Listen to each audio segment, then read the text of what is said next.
Assalamualaikum warahmatullahi wabarakatuh. Saya Gafar Nabil Ilmi dari kelas 10 MIPA 2 akan menjawab soal ujian MIT PPKN. 1. Menurut Anda, apa alasannya kekuasaan negara dibagi menjadi kekuasaan eksekutif, legislatif, dan yudikatif?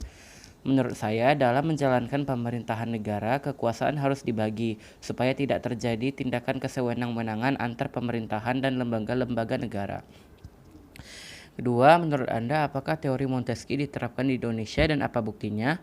Menurut saya, teori Montesquieu sudah diterapkan di Indonesia. Terbukti dengan penerapan trias politika di mana kekuasaan legislatif dipegang oleh DPR dan MPR untuk membuat atau membentuk undang-undang. Kekuasaan eksekutif dipegang oleh Presiden untuk melaksanakan undang-undang. Kekuasaan yudikatif dipegang oleh Mahkamah Agung untuk mempertahankan undang-undang termasuk mengadili setiap pelanggaran terhadapnya. Yang ketiga, berikanlah contoh pelaksanaan nilai Pancasila dari sila pertama sampai sila kelima dalam bentuk perilaku yang sudah dijalankan pemerintah. Sila pertama yaitu ketuhanan yang Maha Esa, contohnya pembentukan Kementerian Agama yang bertugas menyelenggarakan pemerintahan dalam bidang agama. Sila kedua yaitu kemanusiaan yang adil dan beradab, contohnya mengajarkan anak-anak nilai perilaku adil dan beradab melalui kurikulum pendidikan. Sila ketiga yaitu persatuan Indonesia, contohnya pembentukan Satuan Tugas COVID-19 yang bertugas memberikan informasi tentang pencegahan dan pengendalian serta penanganan penyebaran COVID-19 untuk menjaga keselamatan orang banyak. Sila keempat yaitu kerakyatan yang dipimpin oleh hikmat kebijaksanaan dalam permusyawaratan perwakilan. Contohnya penyelenggaraan pemilu untuk memilih anggota DPR, DPD, DPRD provinsi, dan DPRD kabupaten kota.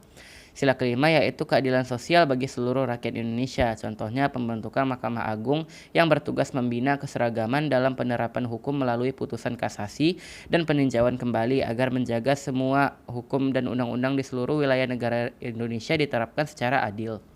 4. Menurut Anda, mengapa faktor wilayah dan penduduk menjadi syarat bagi keutuhan dan kelangsungan hidup negara kita?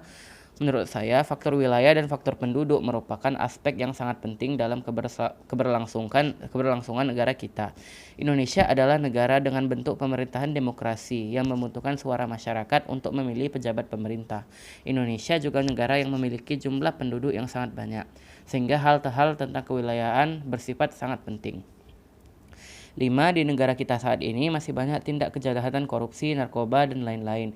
Menurut analisis Anda, apakah mereka ini tidak mengerti atau tidak mau melaksanakan Pancasila atau karena faktor lain? Jelaskan dan apa saja solusinya. Maraknya tindakan kejahatan seperti korupsi, narkoba, dan lain-lain disebabkan oleh beberapa faktor.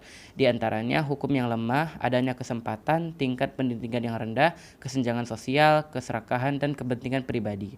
Menurut saya, orang-orang ini tidak ada yang tidak mengerti Pancasila dan ada yang mengerti Pancasila tapi tidak mau menerapkan nilai-nilai di dalamnya. Maka dari itu, solusi yang bisa saya tawarkan ada dua.